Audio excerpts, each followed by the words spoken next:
Has the excitement from the grand final win worn off yet now? No, not really.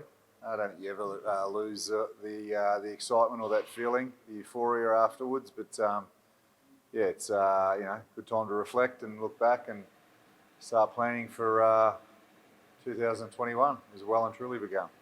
Back at the season that was, I mean, obviously a good result at the end of the day. Is there going to be changes in the way you run things next year? Oh, we're always looking to evolve and get better and improve, and that won't, that certainly won't be changing. But we understand that we run a pretty good program here, and we do plenty of things well, but we can always get better and better, and we want to be the best in the world, not just the best in Australia. So we'll continue to push ourselves to get better and better every day, and that's what our plan is, and that's what we use this period for now, to have a look at how we do things and what changes we can make, and making sure that we're not just repeating what we did in 2020, because that won't be good enough.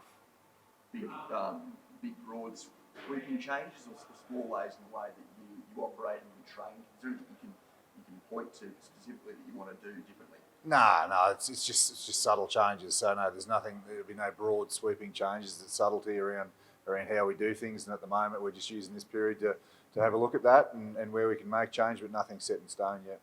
Retaining 28 players from this year's squad, how good a base does that give you going into next year? Yeah, no, it's great. It's and then I think we've got 5 players being promoted from within our academy as well. So it's just gives us that continuity, and the players that have been here a long period now, even the boys that are coming up through the academy, know what's expected of them on field and off field, and just gives us a good base, and especially in the current climate, to make sure that we retain players and not lose too many has been a real strength, and it's just good to know that players love being here and want to stay in this environment with this club and continue to try and win trophies.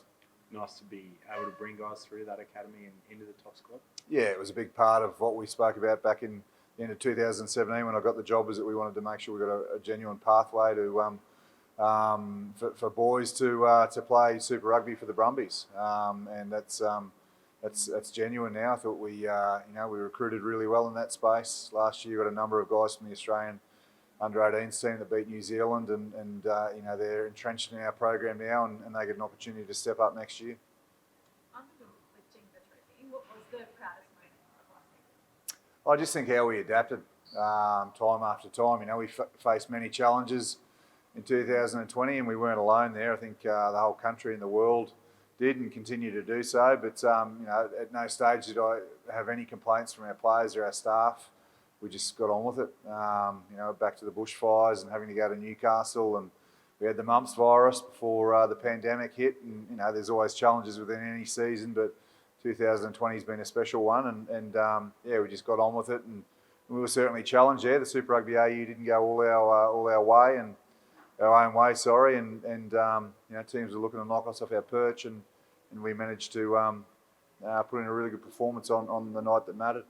Will you ever see a season this crazy again, do you think? I hope not. But it's you can look back and laugh at it in years to come, I suppose, and understand that it was pretty crazy. But I think after 7 rounds of Super Rugby there, we were sitting second on the table with a game in hand, playing some pretty good footy, and we were keen for that momentum to continue to build and challenge ourselves against the New Zealand teams and the South Africans as well. But that was taken away from us. But it was a special year, and we'll certainly look back at it proudly. Certainly tricky, I guess, to have confidence in things going forward for the next pre-seasons. Have you thought about where you're going to do it and how you're going to run it? Yeah, we'll be doing it out there on that field and out of Brumbies HQ. So yeah, there'll be. We're pretty fortunate here in Canberra, I suppose. We've got our own little bubble, and we're hoping that we don't have to go back into a bubble as a team. We enjoy going out, and we'll have a meal and a coffee and socialise and do all those sorts of things that you take for granted. So we'll be training here and training nice and hard. Are you happy at the end of the day, looking back now over the season with the Super Rugby AU models that stood with the circumstances within, or do you want to see more changes coming? No, I thought the Super Rugby AU was a real positive for the game in this country, and I think the rugby community and sporting fans really enjoyed it. So Do we eventually want to get to the stage where we're in a Trans-Tasman competition playing against the Crusaders and the Blues and those teams? Yeah, we do. So, but I thought the domestic competition that we produced in 2020, just to get rugby back on the field and back on the TV screens, because there were plenty of times there where we thought that wouldn't be the case, was a huge positive, and I thought that people really bought into it and the players enjoyed it.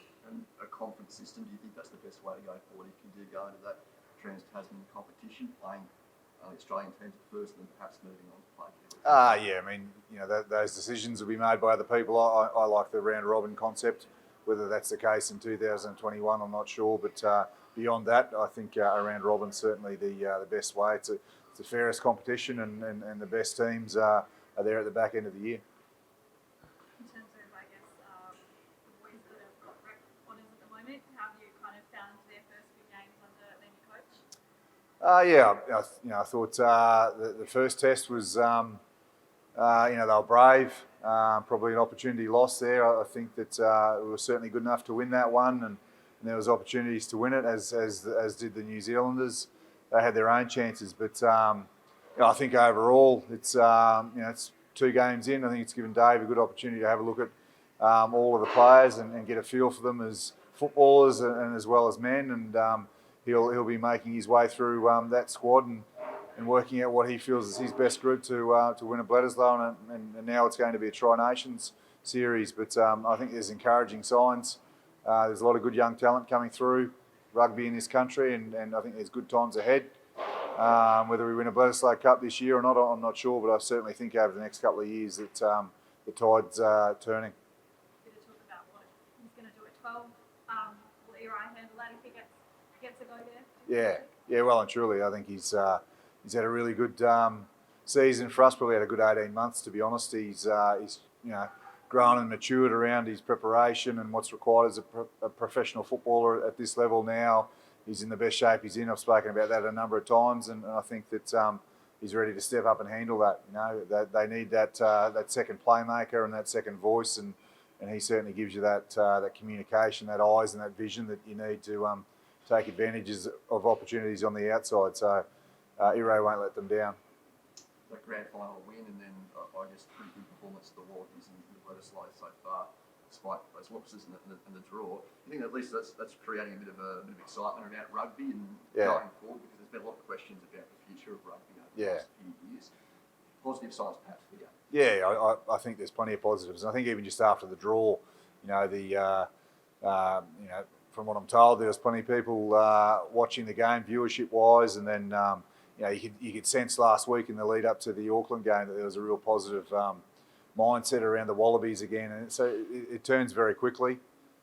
People are quick to jump back on the wagon, on the rugby wagon, and as I said, I think there's a lot of good young players with an excellent coaching group there now that can take the Wallabies forward, and off the back of success at international level through our national team, I think the rest of us benefit off the back of that, and that's the reality. We get huge momentum in our game off the performance of the Wallabies, and as I said, I think there's good times ahead.